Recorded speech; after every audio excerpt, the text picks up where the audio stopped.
of the United States of America and to the republic for which it stands, one nation, under God, indivisible, with liberty and justice for all. And then we'll go on to the roll call. Andy Mary, Yes. Jim Balzer, Here. Mike Boldig, Here. Noel Deep, Here. Wayne Gagnon, Here. Jeannie Long, Here. Mary Neufeld, Here. Danny Pyatt, Here. JD Schrader. Okay, we will go on to the consent agenda.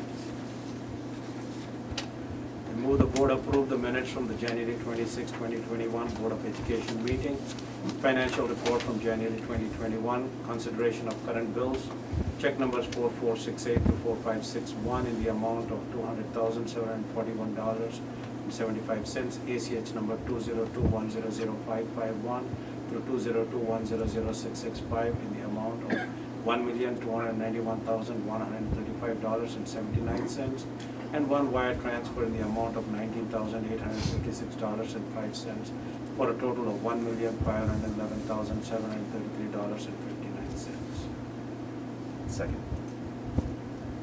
Okay, any questions or comments on the consent agenda? Then we just go ahead with the roll call. Balzer, Yes. Boldig, Yes. Deep, Yes. Gagnon, Yes. Long, Yeah. Neufeld, Yes. Pyatt, Yes. and Mary. Yes. And Tim, is there public comment? There is none. And then we'll move right on to the student report. All right.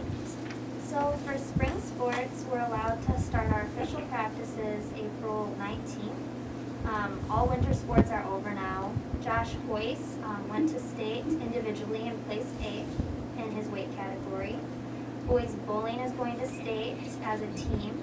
And gymnastics had 2 state qualifiers, Claire Muslak and Kaylee Zarda. And this week is FFA week at the high school, so we had dress-up days. Today we had blue and gold, which are the FFA colors. Tomorrow is flannels and cowboy boots. And Thursday is camo and Crocs day. And during homeroom today, Mr. Meyer kissed the mystery animal live stream, and so that was pretty cool. And What was the mystery animal? it was a lamb, which was really cute.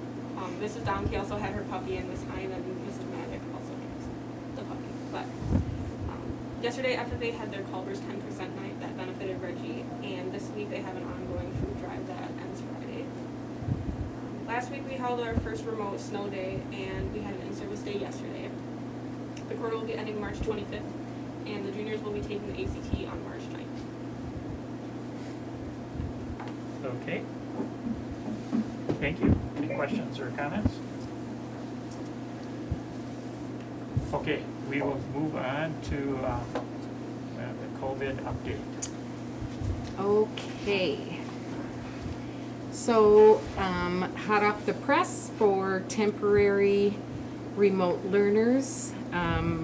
This week we have 3 quarantining at East, 3 at North, 8 at West, 7 at the middle school, 8 at the high school, for a total of 29 students, and 1 staff in quarantine, but currently we are COVID-free in the district. Yay! So with that news, I'll ask Nurse Jansen to give us an update on vaccinations. I am happy to announce that as of next Monday, DHS is going to open up vaccinations to the next group, which is educators. Educators are anyone who comes face to face with the kids. So it's anybody in the district, basically. There are some changes with DHS, and after we had an immunization coalition meeting today, I talked with the health officer, and they were asked, they sent me the news release, DHS is hopeful that as of December 15th, they can start vaccinating educators. March. March 15th, I'm sorry, what did I say? Oh, yeah, we don't want to go that far. March 15th, so in about 2 weeks. What public health had to do was fill out their survey indicating how many vaccines that they were going to need for the district or for the first week. So they could get us at the top of the list is what they said. So they just have to wait and see how much of the vaccine is being allocated. Only public health departments are going to be vaccinating school districts. Lakeside and Walgreens and all the other vaccinators in the state will not. They will still be getting the vaccine for all the non-educators, but only public health is getting the vaccine for educators. So the next step for us is getting a survey sent out to everybody in the district. This survey is something they will need to fill out. Once they fill it out and they hit submit, it goes right back to public health. Public health will then download it onto a spreadsheet and put them on the waiting list. There is a part in there that says educator, child care. If they click that, they are automatically moved to the top part of their spreadsheet. And I'm going to ask people to send me their names just so I can again double check my list. And then I will send them their list, and they told me if they see one of our staff members come across, they will automatically get them up on the top so they can get them scheduled right away. So it looks like hopefully starting the week of the 15th, they are not going to do anything during spring break because they just want to make sure they have everybody here. So they're not going to offer it during spring break, but we have 2 weeks before spring break. So I'm hoping we can work with that. And again, it'll be on a Friday. It's going to be held out at the Tech. They have a nice system set up out there. And then they have, again, AFP that comes in and they monitor for any side effects. So AFP is helping. And I will be there as well when our staff for sure is there. I will be there helping out as well. So it's actually very exciting. I'm very excited to be able to see the staff. It's coming. So currently we still are on the list for all the other vaccinators. So last week we had Walgreens called me and said, we have 7 doses. I said, oh, I've got 7 arms. So I went to the list of people that told me they had health concerns, and I pulled off of that list. And so right now we have 11 fully vaccinated, and we have 7 more with their first dose. So we're still working with the other vaccinators to supply. They will call us if they have any extras so we can continue to get the high-risk people vaccinated. So, any questions at all? It's exciting. Yeah, thank you. Thank you. Then the only other information regarding the update is the survey that we sent to all district families. As of today, we have 606 responses, so that would mean 606 students for next year have been spoken for.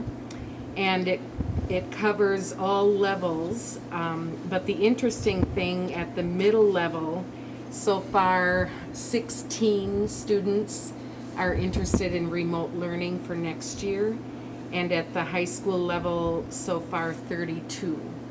So lower than I had anticipated.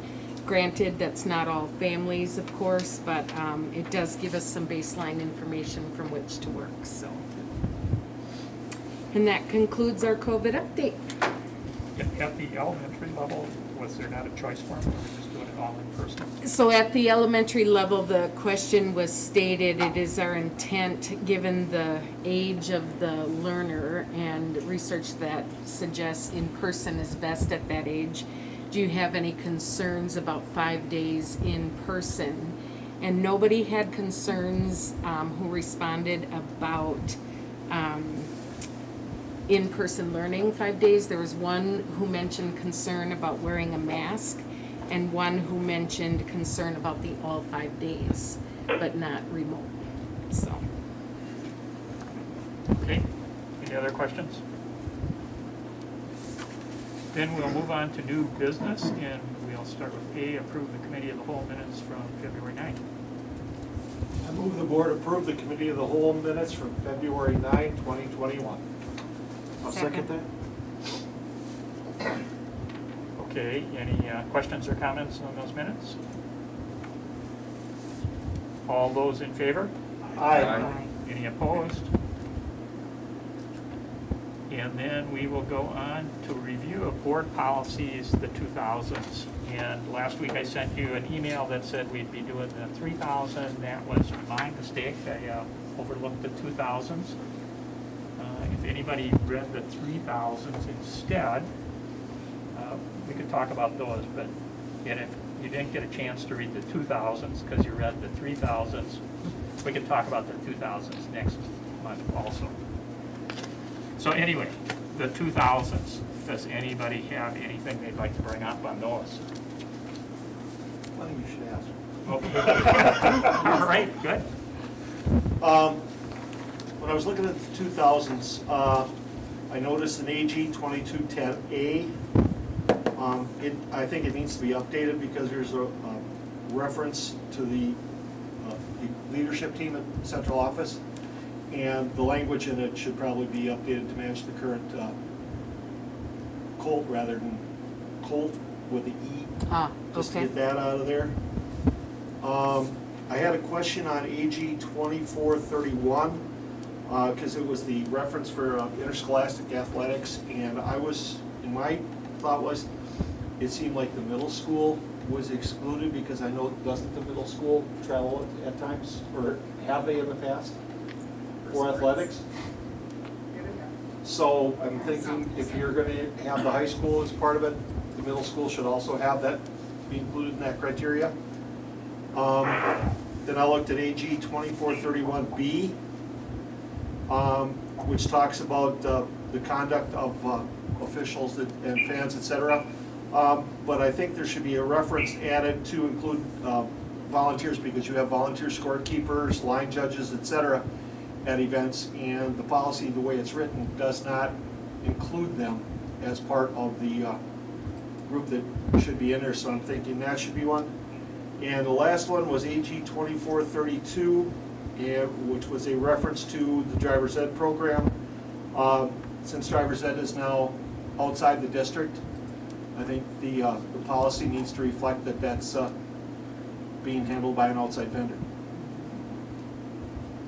But that's all I caught. Okay, very good.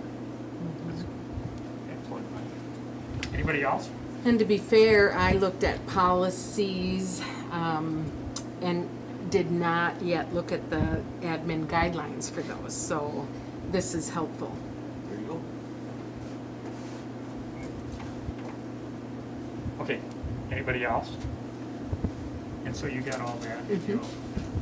Okay. Well, here, Now, do they have this? Okay, thank you. so my intent is that we would just continue on a monthly basis with policies here, and we haven't been doing it, and that's my fault. I thought we'd take Christmas off, and I took more than that off. So we'll get back to it. Okay, so what are we supposed to look at next?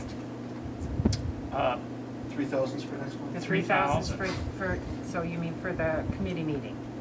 No. The board meeting. We'll do this at the board The meeting. 3,000s, okay. And, now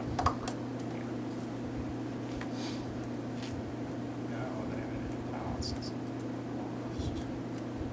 C under new business, what is it? What is C? a graduation proposal. Okay, the graduation proposal. Go on to that.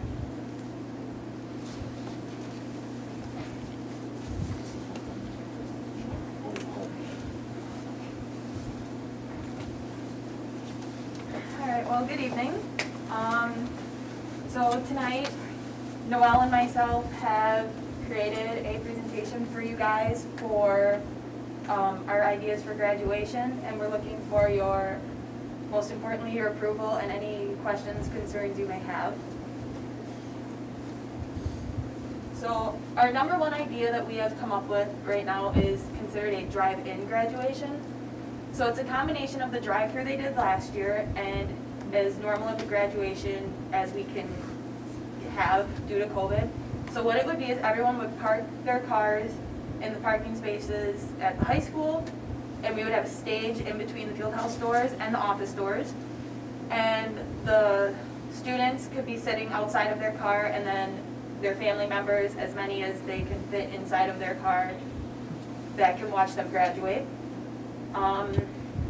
Our other ideas we came up with was the drive-through graduation like they did last year. And the other idea we threw out was doing it at Listle Field or at the Fairgrounds, like a typical graduation.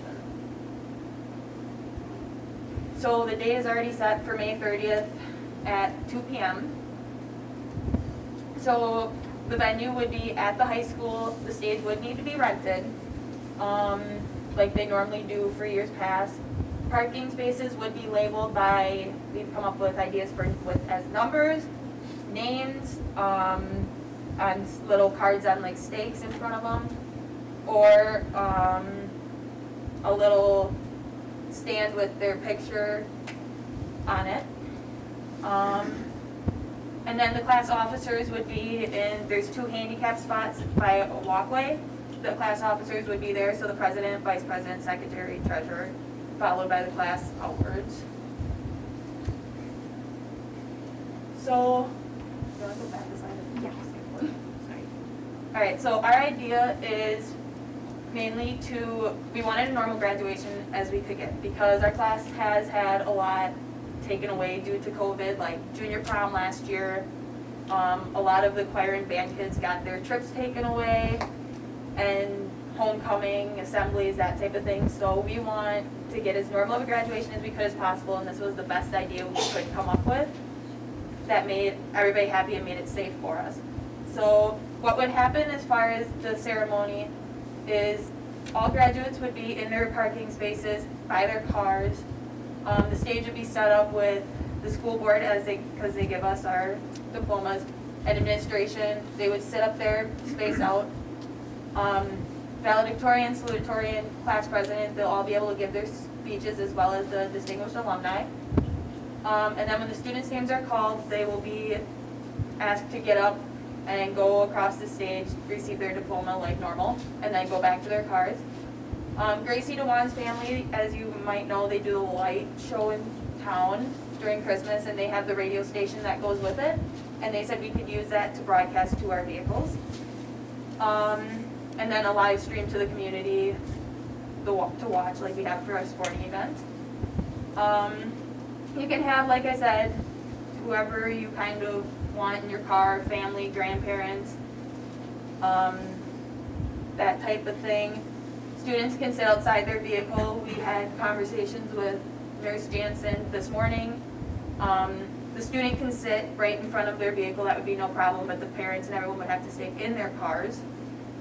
Masks would be required for all, except when we were talking with Nurse Jansen, in the vehicles, they would not have to be worn.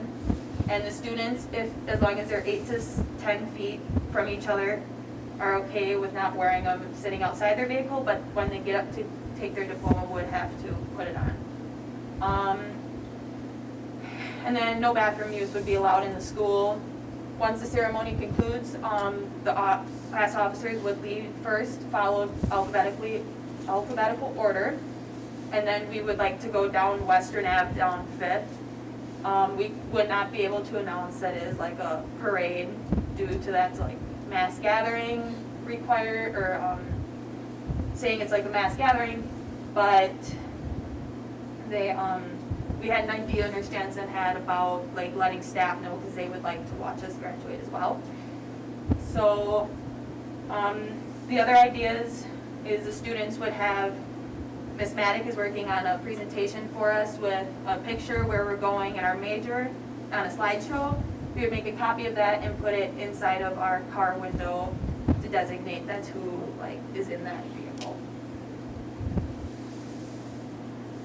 So then our request, like I said, is to continue planning this idea for our graduation, and as well as knowing any thoughts, concerns, anything you would like to see us do, not do, that type of thing. And yeah, so are there any questions from you guys, any thoughts? Heather, what would happen if it rained?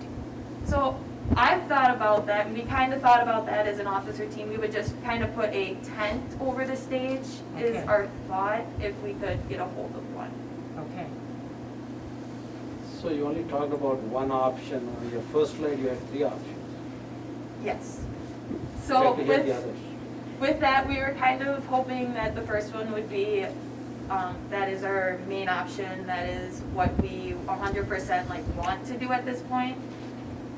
We have had ideas about the other ones, but kind of skidded away from them in that sense. The drive-through would be just like last year and how it happened. The Listle Field and Fairgrounds one was kind of a difficult way to make everybody happy because some people weren't like super enthused about it. So we kind of steered away from planning those. Have you explored the other ideas? We have, the Fairgrounds, the main thing was the, getting everything there was gonna be a lot of time consuming, a lot of work, and with the little time we had, because the flea market goes on until 12 o'clock and we couldn't get in there until after that. So it would be tough, and then with the Fairgrounds as well as the dirt, we wanted to use a grandstand. So the dirt blowing around just could have made everything a mess, so we steered away from that. And that was kind of the same thing with Listle Field, and Probably with the fairgrounds on a rain day, we probably couldn't figure out getting a multi-purpose room, so kind of more of the car idea was a better option, having all the family in there and everything. yeah, and this way you don't have to limit tickets so much. And that's one thing a lot of kids were concerned about, like with split families and stuff like that. How many graduates are there? So we have 175 in our class, So we're Okay. guessing around 150. 155, 160 will probably walk. So you could, I'm thinking about parking the cars, you said 8 to 10 feet apart, you'd have to have every other parking space blocked off maybe? No, so you would park in every one, but the student could sit like in the middle of the car. Okay. And if it went that way, then you're about Still 8 to. enough room, okay. Yeah. Anything And else? so would there be 2 rows of cars in the parking lot? Yeah, so we would have to figure out how many parking spaces there are. But if there aren't enough, we thought about also blocking off that section of 10th Ave and having to park down there, and that would have to work with like law enforcement and everything like that, just to get that okay and approved. And what did you say you're gonna do if it rains? Put a tent over the stage, and then the student would obviously sit in the car. And then when we walk up, I mean, like they could have an umbrella with them or something like that, and work it that way. Have you thought about just having, changing the date so you would have, or having a rain date? We haven't really discussed that option. Yeah, we haven't, just because when we've toyed that around, they told us like it's set on the invitation already, we couldn't do it, so, Okay. Okay. yeah. There is no bad weather, just bad gear. That's what we were saying, with our luck, it most likely will rain or something would happen, Or snow? or snow. So a couple of years ago, when my daughter graduated, we had an outside graduation at Schofield Stadium. Yep. Has that been discussed, Schofield Stadium Yeah, doing? so we were told that Schofield will be torn up Oh, this that's spring. right, it will be. Yeah. No, that's not an That's what we option. wanted, but Yeah. then with it being torn up and everything, we knew that option would be out. So if we did, if we looked at Listle Field, it would be similar to what was done at Schofield Stadium. Correct. Correct, and our other concern with Schofield Stadium is we don't have enough chairs for the parents to sit in. So they would have to bring their own, and then that worries about not everybody spacing out enough, them sitting together. that type of thing, and then not congregating after, so it threw a lot of issues around, as well as that's the time of planting season, so we're worried with wind and whatnot of that coming. Well, we have 14% of our state already vaccinated as of today, so hopefully that vaccinations would go in increase and we wouldn't have to worry about spreading out, Right, truthfully. yeah. And our biggest worry was planning something like this and then it coming down to it, and then they're saying, no, you can't do it anymore, and then have our heart broken one last time to have like a drive-through graduation. I'm like Dr. Deep, I'd like to hear your plans of your other suggestions. Well, that's what I was I know looking the at. first one is what you really want to aim for, Yeah. but what are some ideas to make those things happen, ramp it up? How are you going to ramp up something? You can. Okay, so we can go back. I can try and do my best. The drive-through graduation was more of Gracie DeWan's thought process and more of her planning, but she couldn't make it tonight. So I can't say much about that, except we wanted to make it similar to last year's. Just a little more, Pizzazz, Yeah. I want to say. Bedazzle. yeah, So that one would not include speeches? correct. Yeah. They would have, they said pre-recorded. And then put it on a live stream or Facebook Live is what they were Yeah, talking so about. we Yeah. wouldn't be able to see them as students, but if we wanted to go back and watch them, we would another way. Like on the school website, we threw out that type of thing. Okay. So, the other one was the Listle Field or Fairgrounds. So the Fairgrounds, we wanted to use the grandstand. There were some concerns with that, as it seated like 2,000 some people. So we could have 4 to 6 tickets, we were thinking, with your family in there. The stage would be down, like on the track, and then the chairs behind it, and then the family behind them. And then it'd take place like a normal graduation ceremony. The worries with that is the dust from the track was brought up. If it rained, what would we do if those type of concerns? And then getting everything over there was another worry, because they said we could use their stage that they had, but then Mr. Rogers brought up like the chairs, bringing those over there, all the other like graduation materials that we would need to bring over. It just took too much time, and we didn't have that much time. We had less than 2 hours to get it set up.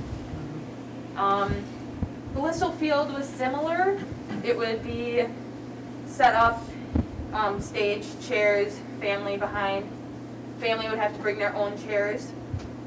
We were limiting 2 tickets, and they would have to be like, we were gonna try and mark it off some way somehow where you would set your chairs.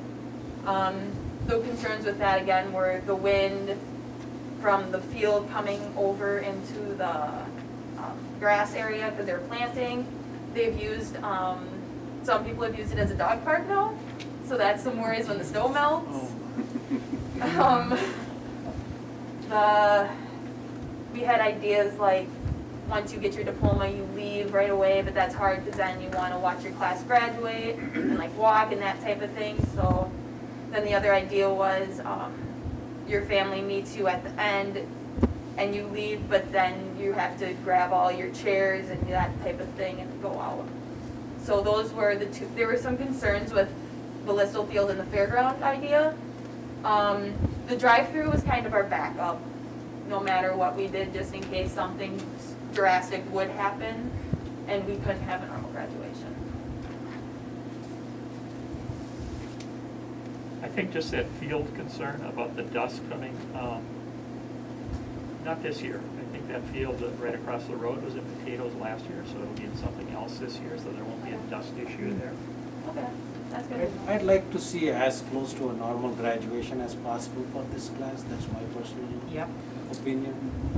And I think trying to come up with a plan, we still have time. We have over 3 months to plan.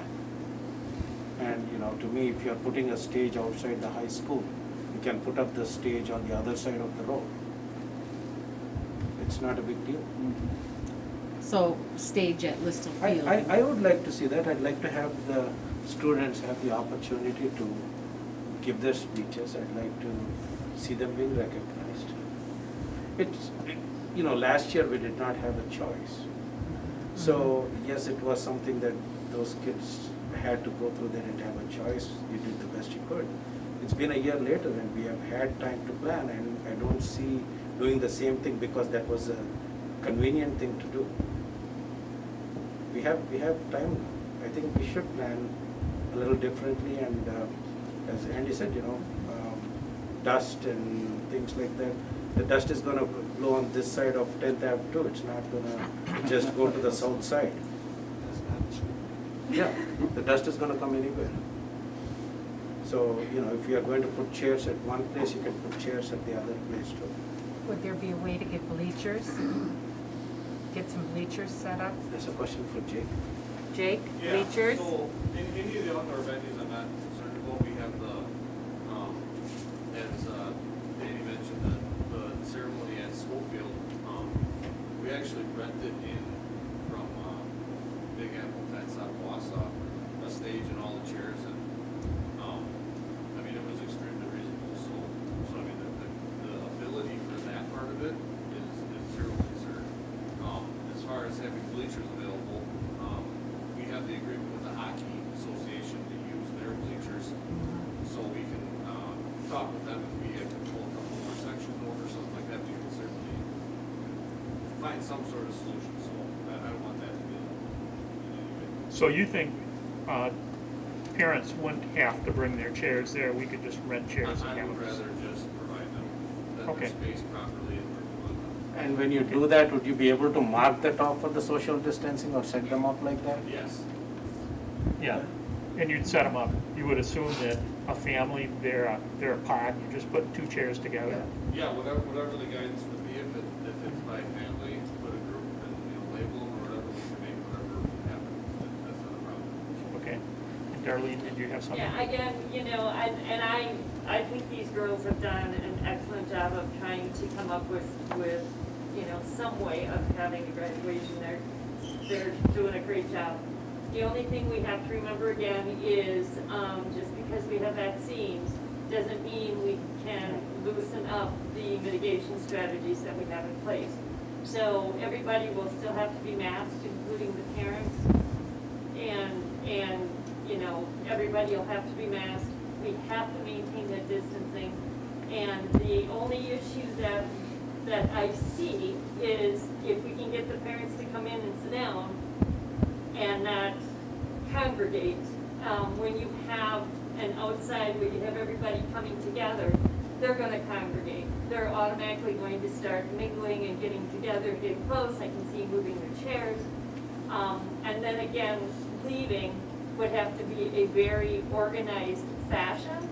So they would have to, like we had discussed, as the graduates get up to leave the ceremony, the parents would go and meet the graduates, and they would walk them out, and they'd have to go immediately to their cars.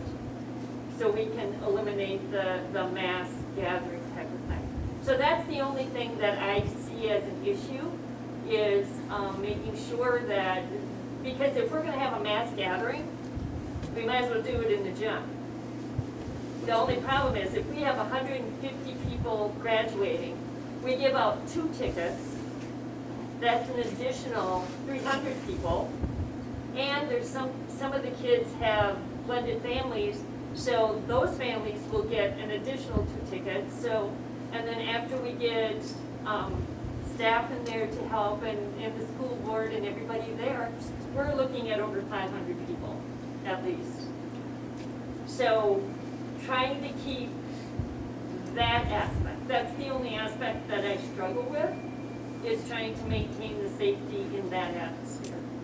Well, let me play devil's advocate for that. If you are talking about the option that the students just presented about everybody sitting in the car, if it is warm, I don't think any of the families would sit inside the car and only the student is going to sit outside the car in a chair or rest on their car's bonnet. everybody will be milling around, that's the problem. This, yeah, it's not going to be any different if you put the two chairs together 6 feet apart and say that, you're only limiting it to the parents. Racine did that last year. They basically limited it to 2 tickets per student. And he said, this is all you are, and then somebody has to take responsibility to say that, you're going to leave in this order when this is done, people from the back, this row leaves until that row leaves the others. You just have to, somebody has to have the bullhorn or the microphone and make sure that you have to be the bully there and tell them that they can't get up, they can't leave for the safety of everyone. If people don't follow those rules, then you are not going to have a graduation. Exactly. When you send the graduation forms to the parents, they need to sign saying that they will follow these guidelines, otherwise they will be asked to leave. And This the is for families, everybody's safety. Dr. Deep, and the families too that are gonna congregate on that day, they're already congregating now. I don't want to think about it, but you're right. They are, so I don't, They're gonna have a graduation party. absolutely, and they're we don't gonna know anything still do about their it. parties, and it's gonna be a congregate. But then So I'm not we're concerned about that at supporting the all. congregate, though. That's the issue. As a school district, we have done extremely well at making sure safety and health has been our goal.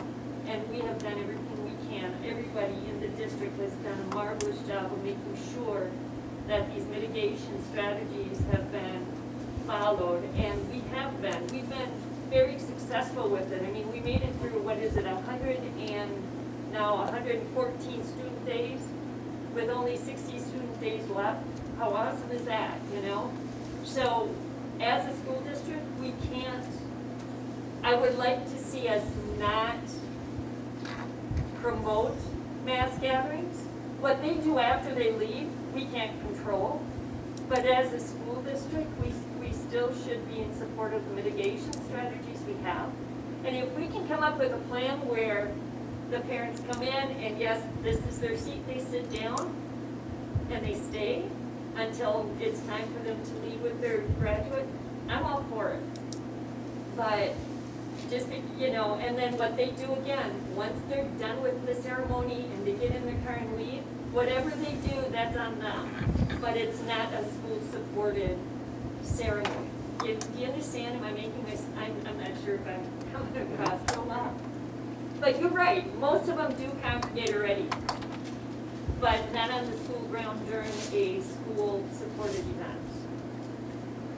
Well, it's. So that would essentially mean you can't have this option too. Because you are having them congregate on the school property if they're parking their cars with the people and in the cars or around the cars. Well, I mean, I do think that There's a slight that there's a reasonable sort of, people get out of their cars and go to places and you are respectful of one another and have masks on. I think we can expect that of most of our parents and most of the district, to be respectful. And So I think it's it's only still March. a reasonable thing. I mean, it's only February.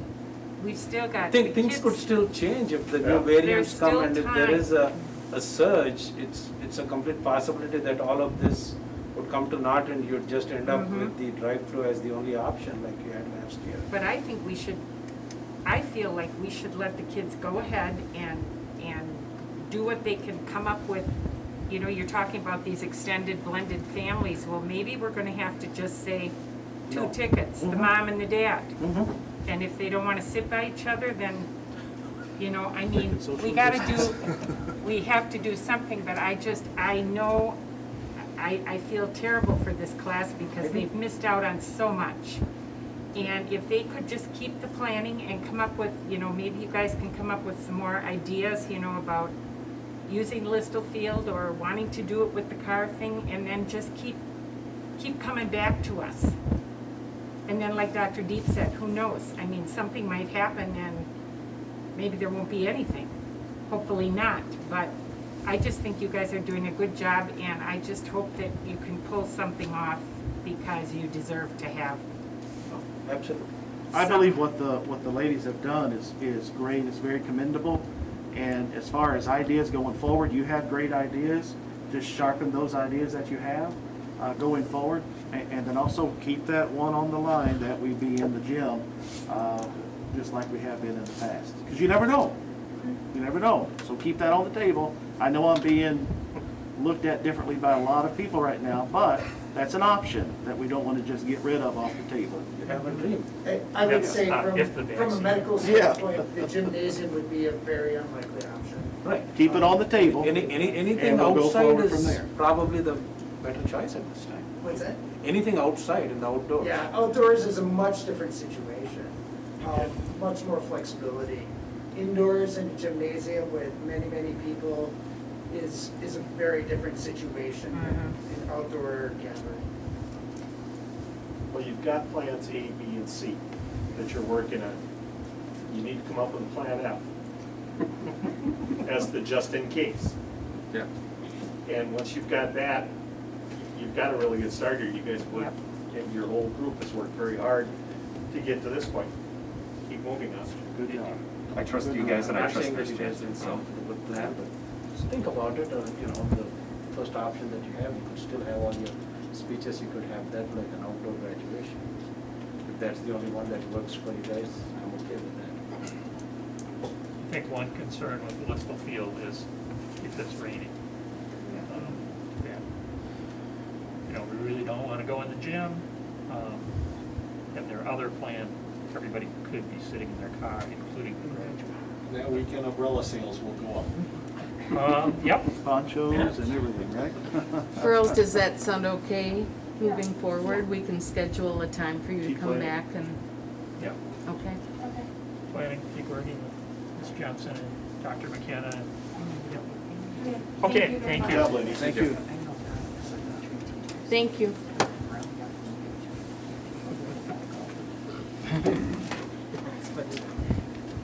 Okay, we will move on to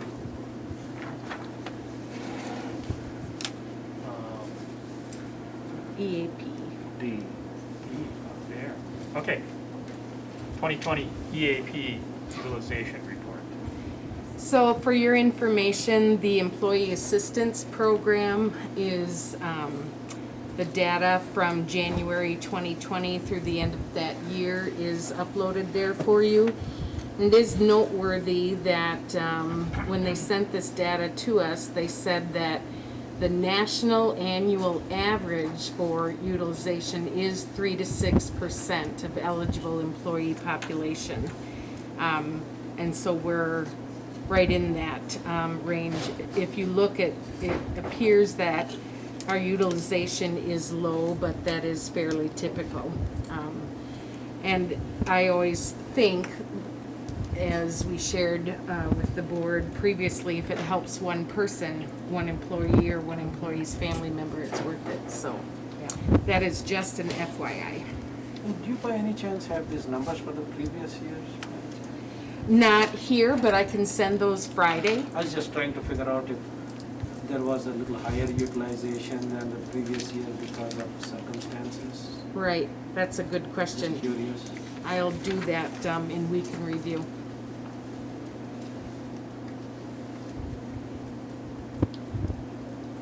Okay, anything else on that? Anything else? Okay, then we'll move on to board action items. And item A, consideration to approve second reading of Neola Volume 30, Number 1 policy updates, special update Edgar 2.0, and additional Volume 29, Number 2 policy updates. I move the board approve the second reading of Neola Volume 30, Number 1 Policy Update, Special Update, Edgar 2.0, and additional Volume 29, Number 2 Policy Updates. Second? Any questions or comments on any of this? Okay, all those in favor? Aye. Any opposed? Okay, we'll go on to consideration to approve the 2020-2021 E-rates. I move the board approve the 2020-2021 E-rates as presented. Second. Okay, we went over this in the COW meeting. Any questions or concerns on this? go ahead with a roll call. Goldick, Yes. Deep, Yes. Gagnon, Yes. Long, Yes. Newfeld, Yes. Hyatt, Yes. Falzer, Yes. and Mary. Yes. And we'll move on to item C, consideration to approve the district ADA accessible van purchase. Okay, you're going to see something a little differently here now. There was a new development late last night. So when we presented this option to the board, Tim had explained, and I'll turn it over to you in a minute, sorry, but Tim had explained that we were using VendorNet, and that's how the state of Wisconsin does its purchasing.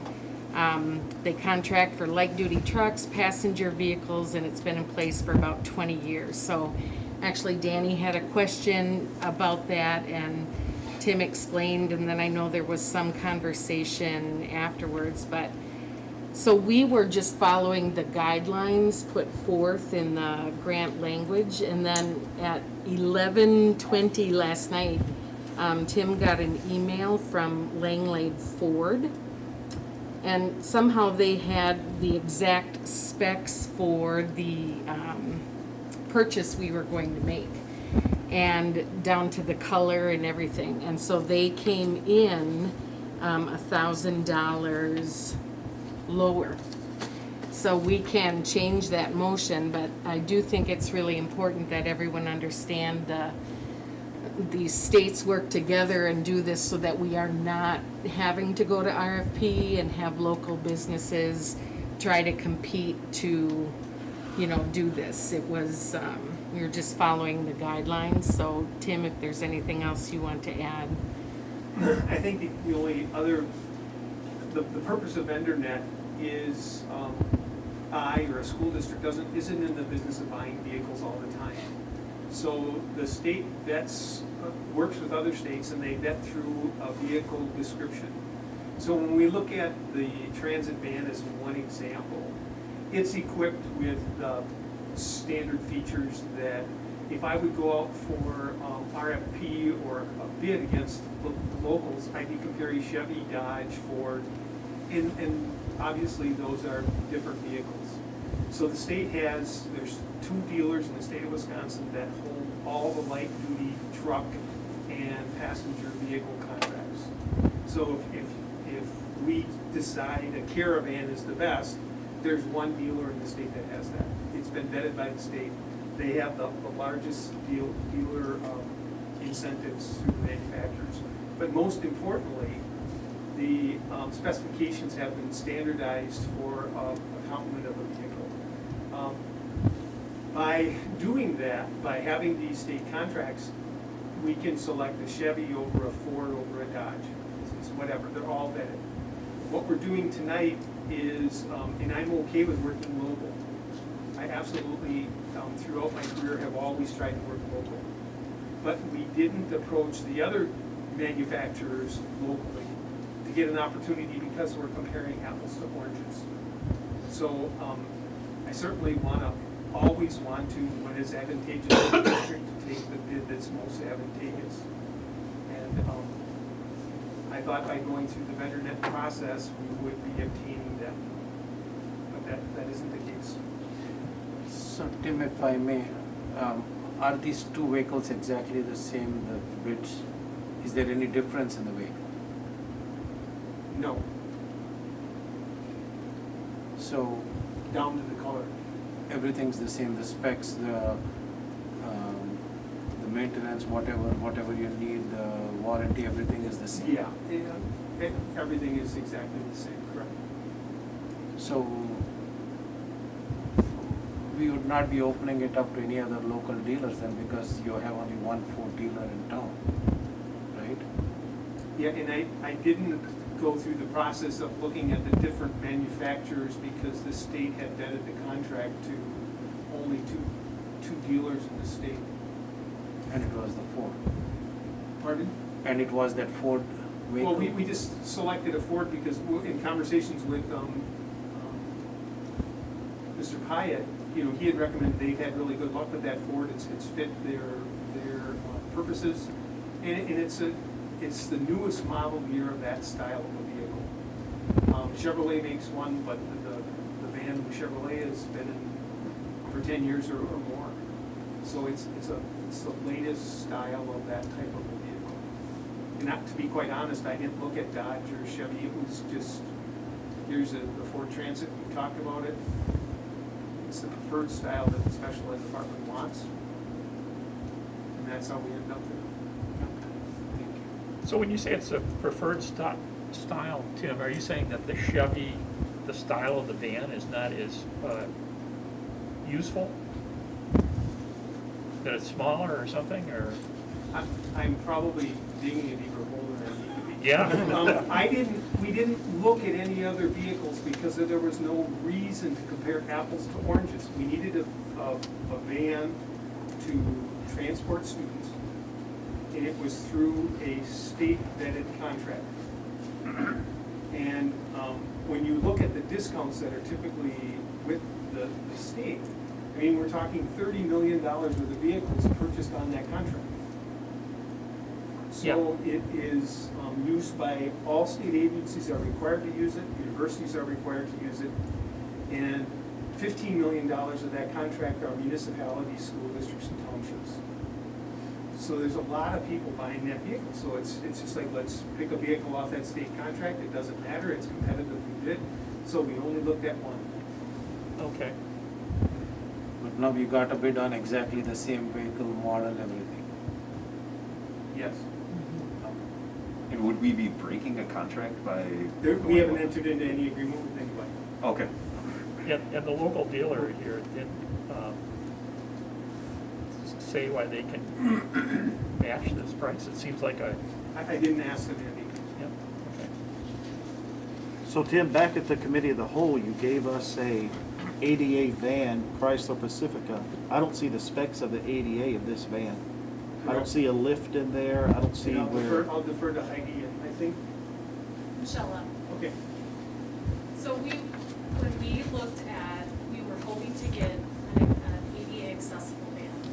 But when Tim looked into what the requirements are, a wheelchair is for kids. And so if we wanted that, it takes basically 4 seats out. So that was only leaving us with 4 other seats besides this wheelchair that could potentially be in there. And it locks the kids in the back. And so Michelle and I went back and said, we can still utilize Malliots for our wheelchair accessibility, but we wanted to have the opportunity to transport more students. So that's why we kind of went back and said, we're not really gaining anything at this point. We still have a few years before the student in my mind is going to be at the high school level. And so maybe by then we'll be able to figure something else out for a vehicle, but we just decided that's what we would do, is use our Malliots if we need to transport that particular student or any student that was in a wheelchair, and that we would have more seats available for kids. So what is the insurance cost of transporting students in a school district van? I'm trying to justify why the district needs to buy a vehicle when we have a contract with the transportation company, and they have buses that will hold 1 or 2 wheelchairs plus 8 to 10 students. It started out with the district received a transition grant, which included, I think, $25,000 towards the purchase of the van. We needed more flexibility, Danny. Malliots a phone call away. We needed more flexibility, and that's why we've been trying to get this van for years through this grant, and we finally awarded it. And it's so that we can have more flexibility for our students at any time of the day, to be able to have district staff, whether it's Michelle Arlen or whoever's working with that student, be able to go out to Schrader's Potato Farm, or go out to, like, having that flexibility to provide those opportunities for students. That's really why. I get it, but the minute we start transporting students, the insurance on that van is going to be much higher than if we're just going to use it for an admin van. I mean, if we're just going to use it to move around staff, and Julie can take some of our admin team to meetings and all that, that's a total different story. The insurance is not that great. But taking a $25,000 grant and buying a van is wonderful, it's awesome to get, but what about all the extra costs that comes along with that the district is going to have to incur whenever we already have the contract with Malliett Transportation to transport students throughout the district? And doing that, taking the van and using that to transport students is actually taking the funds from Tim and Malliett Company and a driver that would be paid to take care of that, and Tim carries all the insurance and all the liability, and not us. I personally can't justify this yet. We still use Malliett's for a lot of transportation purposes, but part of the reason that we tried to get the grant, and if we need to go and see the feasibility as far as insurance, but part of the reason we went to the grant is we didn't have flexibility. Our students were dependent on a bus company instead of us driving the needs of the students, and that is exactly why we decided to do this. And so I think that when we look into the insurance of it, I worked in multiple districts before, and we always had district vans, and we did use those to transport students. And so I have to think that we can figure that out and be able to cover the cost of insurance, and it is worth it. That's from a student services, pupil services standpoint. I'm always gonna look at it that way. So I just believe that what your job is, I just believe that if we have this contract with Malliett and we work through Malliett Company and we have it set, Malliett, we're gonna be using you at 10 o'clock, 3 o'clock, 1 o'clock. they don't always have the That's their drivers. purpose. They don't If they always know have the ahead of drivers. time, they can get their drivers because their bus drivers are working in the morning and afternoon and they're not doing anything throughout the day. How many students do you see utilizing the van? Well, we're trying to grow our 18 to 21-year-old program, which we don't have a strong 18 to 21-year-old program for students with disabilities. And so we're just trying to open up opportunities for them, whether it's, part of this van would be used to transport to NTC, potentially to job sites, to have flexibility for our students throughout the day, and so that we don't have to rely upon everything from Malliett's. We rely a lot on Malliett's. They provide most of the transportation for our students, so So this would be used on a daily basis? potentially. Have we even had conversation with Malliett to see what they can provide to provide Yes. this service? Yeah, I've been working with them for the last 5 years. In this specific area, have we had conversation to say, Tim, do you have drivers available that can work at any time throughout 9 a.m. to 1 p.m. to transport students anywhere in the area? We actually have an exclusion in the current year's contract for this specific, like I explained to Tim that Heidi had applied for this grant when we were renewing the contract, and she was looking to have the opportunity, and in particular, I think it's late afternoon where we run into the most trouble with Malliett's.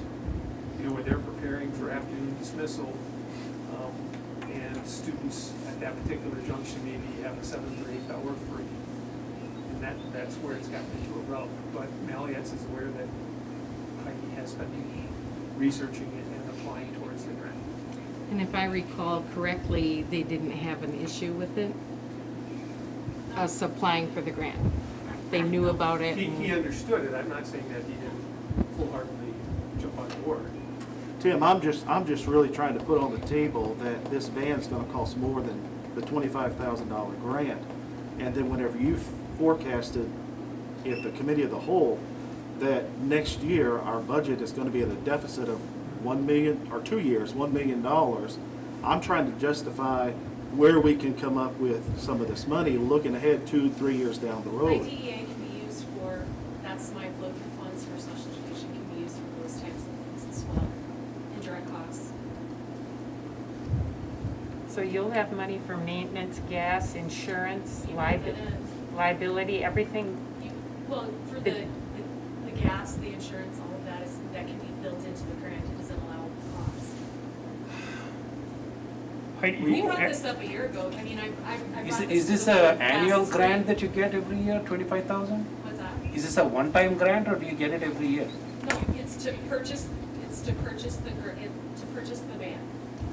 So it's 25,000 towards it. Right. It is not a recurring to pay for everything, no. So that would have to come out from somewhere. Right. My opinion is, when Heidi says that we want to grow that program for 18 to 21-year-olds, that we ought to do that, because what are these 18 to 21-year-olds gonna do if we don't do something with them here and get them some job? You know, for me, every kid that goes through our district, our goal should be that they should pay taxes, and they should have a job and pay taxes, and as opposed to the money going the other way. And so, if this is what you think is gonna push that along, if this is one of the things that'll push that along, then I'm in favor of it. You know, and I understand that we could have Malliettes doing this, but I just can't see that Malliettes are gonna have a bus on standby for us all school year. And that's gonna be cheaper. Who's gonna drive this van? Yeah, that's School staff. So, who's, aides? I didn't hear what you said. School staff, so like Michelle Arlen would be one, she's our transition coordinator teacher. And then we have one instructional assistant right now who has our kids out at Goodwill, but we're trying to expand that. So it just, it's a growth of, it could be. So it could be- We have a process and procedures that'll be put in place. We've already gotten some back. I've been in communication with Rhinelander because that's where I was before, and we had a fleet of them to be able to use for lots of different purposes for special education for our students, to be out in the community doing community-based work. This is just an expansion of it, and to have more flexibility within our staff to be able to provide that for kids. In the past, the kids had to go on our timeline. We're only gonna do it in the afternoon. That's when the buses were available. The buses had to be back before bus time. They had to leave after bus time, right? This expands and opens up our opportunities for kids in our community. So can any, like, an IA or anybody in the department be able to drive this van? they will have to have a background check. They'll have to go through all of the things that we would have to go through to make sure they have a clean driver's license and all of that. Like, those are some of the process and procedures. And you don't have to have a special kind of license You don't have to have a CDL, that's why be we. driving school kids No. around. No, it's a 10 passenger, so it's basically a big Suburban. It's just not a Suburban. I think it was about 8 months ago that we started talking about this. And at that time, we could have raised questions, and we've had staff dedicated on this issue that entire time, and we could have discussed anything, any concerns that we had during this time. We've put in so many man hours, and we are so close to investing into this, and now we're suddenly telling the staff that, no, let's pump the brakes on this. I have a real concern about that. And Well, I don't remember it being discussed I don't since it was remember being initially discussed. discussed. it was Since about, last year. Mary, Yeah. I think that's what I you mean, were- and you know, if they want a van, I don't know, but I think that if we're getting a van, I think we should look locally. I think we should put the brakes on I mean, this guy, it was 11 o'clock at night. I'm of the belief that you support your community and you put back in what you can, and I think that if somebody in the community can come up with as good a deal as somebody in Madison or wherever this other company is, I think we should go local. Part of the issue, I think, with not doing a bid like that is because then you're pitting those local people against each other, and they're losing money. They're losing money on this, and that's their choice, but we didn't bid it out, we didn't send it to whoever got this.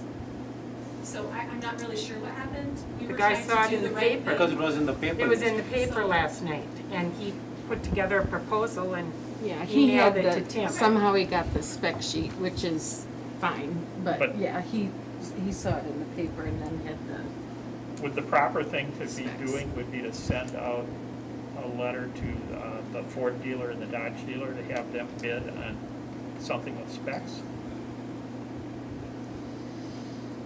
I mean, you have to create a bunch of specs, I guess. I mean, that's a question, Tim. Should we be bidding this out to the other dealers in town, the other local dealers? You know, and Andy, I think the simple answer is yes. And then I think that at the last meeting, there was something about why you wanted to get this van before something. It's not gonna happen though.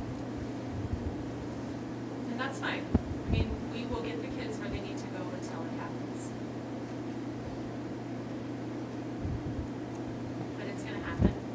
we're gonna make it happen, however you guys see fit that it's gonna happen. We'll use our current trades, we'll figure it out. So if I go back to using the state-approved vendor net, I just want to make sure the board understands why we did that. Is there any question about that? No. Okay, because I worried a little bit about that message adding a local vendor, because that was not our intent at all, to bypass locally. I guess the other concern of if you were to bid it out to the other two dealers is they already got this bid. You know, and ideally you would have bids submitted by a certain date and open them all on the same day. No, it's already public knowledge and that's not fair. So you'd have to start the whole process all over again. They already have the information.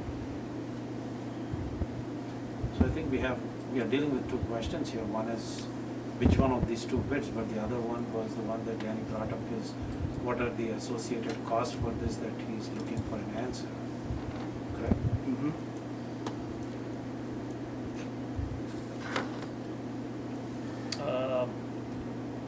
So, how does anybody on the board feel we ought to move forward?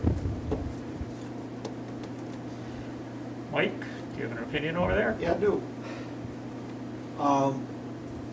I agree with the idea that this was gone out through the vendor net only because that was at the time the proper thing to do for Langley Ford to come in at the tail end here and submit a bid without anybody else having the opportunity to do the same is, in my mind, it's not kosher.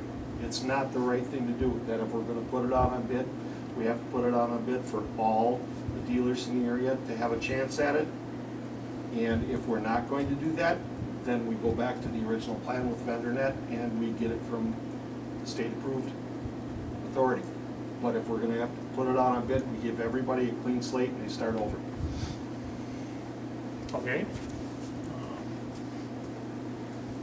And then I guess the question that should really come before that is, does the board want to see more information on the feasibility of buying a van at all? Well, I think it changed somewhere in between. This whole thing started out with an ADA accessible van. And now it's changed completely to just a transport vehicle. So I think, I don't know, correct me if I'm wrong, but this whole thing was to accommodate some children with disabilities, and now it's just turning out to be a transportation vehicle. So I still believe, I'm of the opinion that Maliette needs to have the opportunity to voice their opinion if they can provide this service as we're providing and as what we need. Doesn't matter what time of day it is, Tim, can you do this? And if his answer is no, let's jump forward and go to make this happen. Yeah. They haven't been able to, that's my experience over the last 5 years, is they have not been able to do what we're asking. That's the whole reason why we applied for the grant, is that they can't be on a moment's notice, when they can't the day before. They need 2 days, which I respect. I work with them all the time with transportation, and they do a good job. They do what they can. They've worked it out with life tools. They're trying to do the best they can, but it's always around their bus times, which I totally understand. That's what they're providing to us. So it's not against Maliet. It's about how do we open up doors and flexibility with what we have. And I have no problem looking into insurance and all of that. That's where we need to go to see how we can pay that and all of that. But it's nothing. It's to try to increase access. That's all this has been about. I want to hear from our transportation company personally. Andy, may I recommend that the motion be tabled to the committee of the whole meeting, pending further information on the cost that the board has expressed we received, so that way we look at a level playing field. And since it technically has turned into just a passenger van rather than an ADA accessible van, I think the board action comment is probably inaccurate. It doesn't truly reflect what the purchase is going to be. because the board action says consideration to approve district ADA accessible van purchase, and that is not really what the motion reads anymore. That's what I just said, yeah. And I'll take, to be clear, I'll take like responsibility because originally it We're was not- going to be we're not- just No, a this is not a van. blame No, game. this is, we're not playing. This blame is game. This basically, just the action item as listed is different than what is being Absolutely. presented. So it was not part of the board agenda. So you can't act on So that I today. think you are correct, Mike. We gotta Okay. table this, and Yeah, I think if we bring it up in committee of the whole, and if Heidi, if you could have that information available that Danny was requesting about the fuel costs and the insurance, et cetera, I know it's a little extra work, but if we can have that, And I I'll think call we could. Maliance and ask them if they can be at the ready at any given time during the day, and if they can. Absolutely. Then I'll tell the state that they can take their money back, I guess. Then I would think also that we could potentially put this as an action item on the committee of the whole minutes as well, for the committee of the whole agenda. I think we can. Seems how we can. Yep. We don't actually have a motion yet, do we? No, there was no motion. So do we need a motion to table? Nope. No, It just- goes on the table, it's done. It's just table, okay. Mhm. Okay, we will move on then. Consideration to approve the Wittenberg-Burnhamwood Hockey Co-op Agreement. I move the board approve the boys hockey agreement with Wittenberg-Burnhamwood School District and the Unified School District of Antico. Second. Any questions or comments here? This is just renewing what we already currently do, right? This No. would be a new co-op. Tom, are you out there? Yep. Your head popped up, so this would be a new cooperative agreement. Yep, so I shared the notes with everybody about Owen Dickman. He's played with us since he was 4 years old. His mom's here tonight, and he's looking to co-op with us. And after talking with the family and talking with Burnwood and the GMC conference, everybody is on board, having him be part of our program. As you can see, I have the application. It was uploaded, should have been uploaded to everybody. And it was already approved by Scott Witch and the GNC and the ADs. That is going to us next. And then if we approve, it'll go to Whitford and Burnwood. And they are going to approve in March. But all the terms and agreements that were put in the application that we shared with you. And then we would be co-opt with Whitford and Burnwood for the next 2 years for hockey. And so we're just co-op for this one student? Correct. Yeah.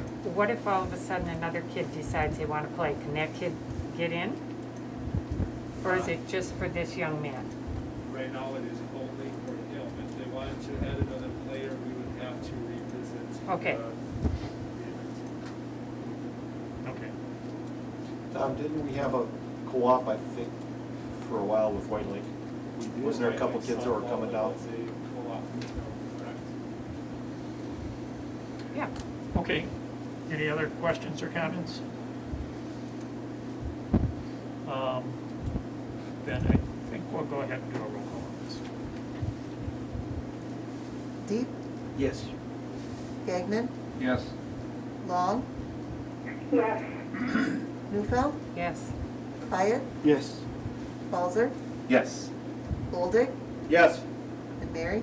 Yes. Okay, very good. We'll go on to item E, which is consideration to approve an HRA retirement incentive. I move the board approve a $1,000 HRA contribution for employees who submit a letter of retirement on or before March 15 each school year. Second. So, so as you recall, we did this one time before, and it was the year before consolidation to try and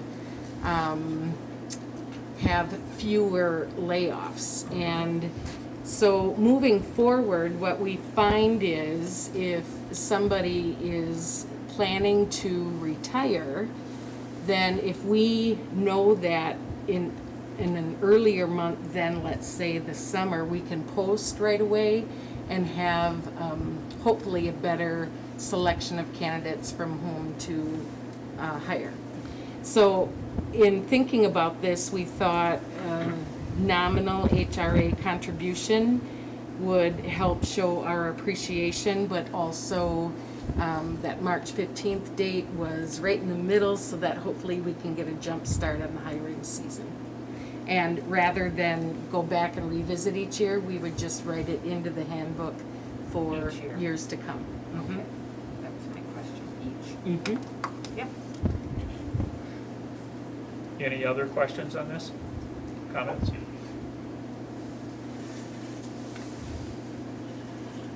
Okay, we will go ahead with the roll call. Gagnon, Yes. Long, Yes. Newfeld, Yes. Hyatt, Yes. Balzer, Yes. Bolduc, Yes. Deep, Yes. and Mary. Yes. We're on to item F, consideration to approve district facility naming request. I move the board approve the naming of the Antigo High School balcony, the Julie Langseth balcony, in honor of Julie Langseth, former teacher, coach, and community member. Seconded. Okay, this seems like a really appropriate thing to do. I thought about the balcony, but yes, it really should be the balcony. So, any other comments? I think it honors a dedicated coach and teacher who took gymnastics teams to state competitions many times and dedicated basically the majority of her life to this district. So I think it's highly appropriate. Okay, all those in favor? Aye. Any opposed? Aye. Okay, it passes. We'll go on to item G, consideration to approve Association for Equity in Funding Supplemental Dues. So I first forwarded this to you in an email and then decided to put it on for action. However, I'm not sure about the way it is worded, because if you read the attachment, they will ask us for $1,000 to support the cause for equity in school funding more than once, and they estimate 3 to 5 more times. So if it is the board's endorsement that we go ahead with this, I would suggest changing that to an amount not to exceed $5,000, or I could bring it back each time they request, if you have a preference. So this was done once in the past, from what I read in there, that they took it to court and the court said that it was fair the way it is. So now they are starting another petition. I'm not sure that that's the way I understood that to read, that the court said that there should be more equity, but it's never happened. Was that back in the late 90s, or was that? 2000, it said, although the court found our school finance system to be constitutional, they also held that Wisconsin students have a fundamental right to an equal opportunity to a sound basic education. Uh-huh. So I think that's why they want to take it back, is to clarify that. And I look at this and, Antigo's kind of at the, Oh yeah, we are not receiving what we should. yeah, when you talk about equity or equal funding, well, if it's unequal, somebody gets more and somebody gets less. I kind of got the impression from reading that we're already paying dues of $1,000 a year. Yes. Okay, so they're asking for a supplemental of an extra 1,000 now, and then the letter they also indicate, well, we could potentially come back to you 3 to 5 more times. Correct. But if you wish to pay it all up front, you can do that too. And that kind of bothers me, because it seems to me you're writing an open-ended check. And it's really, in my mind, is not a very prudent way to do business. So what they're doing is, they are hiring a legal team. They're giving them a $40,000 retainer. And so that is what they think will take care of the first year. But they think that this This is will gonna be a take several protracted years case. to litigate. And so they're asking for the $1,000 here, and then, yes, they'll be asking for more.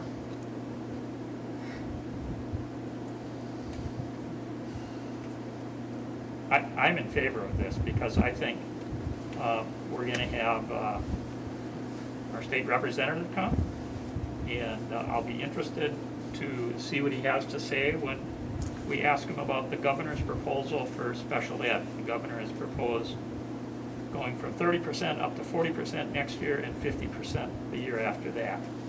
Last budget, the governor proposed going right to 60%, and the legislature went to 26, from 25 to 26, and then to 30. And so, you know, they may not win this case, but I think you gotta push from several areas to get something to happen.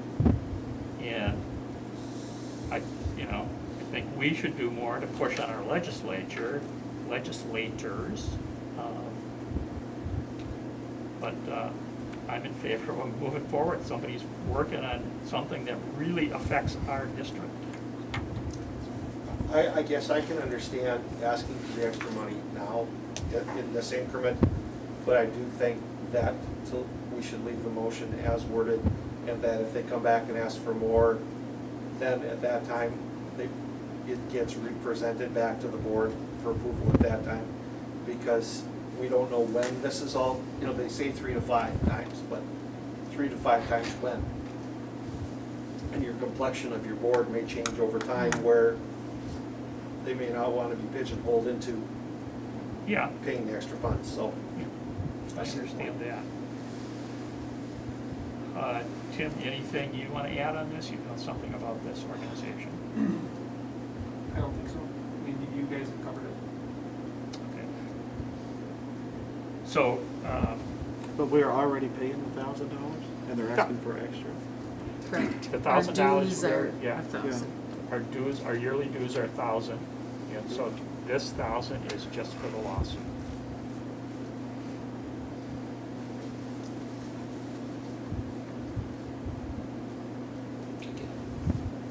Okay. So, do we have a motion here yet? No. Would you like to make a motion? I move the board approve the, whoops, wrong one, hang on, get ahead of myself. I move the board approve the request from the Association for Equity in Funding for supplemental dues in the amount of $1,000. Second. Okay, any further discussion or questions? And we'll go ahead with the roll call. Long, Yes. Newfeld, Yes. Wyatt, No. Balzer, Yes. Boldig, Yes. Deep, No. Gagnon, Yes. Mary, Yes.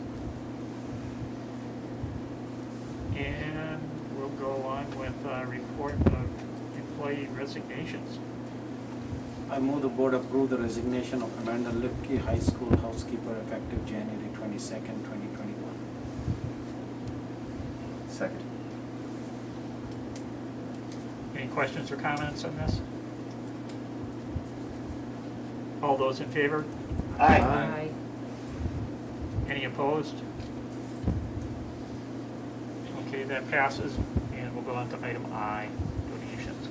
I move the board accept the following donations: $750 from Thelma Lamont for Nabokan Lodge building project, and $150 from an anonymous donor for the Clara McKenna Aquatic Center, and the donation from the Dwan Family Foundation in memoriam of Mary McKenna Dwan for the Clara McKenna Aquatic Center. Seconded. Okay, any questions or comments? Just that we thank them again, and the anonymous ones who wish to stay anonymous, thank you and stay anonymous. Okay. All those in favor? Aye. Aye. Any opposed?